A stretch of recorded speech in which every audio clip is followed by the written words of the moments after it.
Okay, so for me, this is the absolute king of low carb eating. Right. And you've got here some belly pork. Now I've got 2 pieces of pork bellies here from a local Asian supermarket, and that's cost me $7.95. Now remember one thing, okay, this is a low carb, not a no carb diet, and also high in fat. And that's the critical thing in a low carb diet, and where so many people get it wrong. Because what they do is they cut the carbs down and they cut the fat down. So without going into all the science of it, what that can end up with is your diet being very high in protein, and a lot of that protein going straight into sugar, which is of course what we don't want. Now before we get into this recipe, which is again extremely simple, all my recipes are based on simplicity and taste. And feel free to play around if you want to put different ingredients in, be my guest.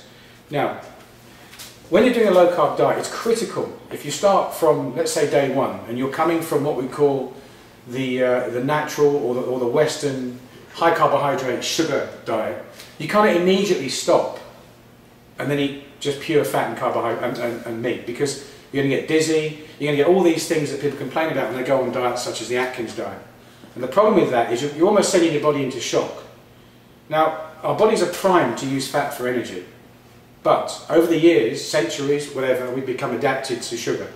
And most of us get on a low carbohydrate diet because we want to lose weight, and we're told that sugar is the enemy of weight loss, and a low carb diet will help us, and away we go. Atkins being the classic example.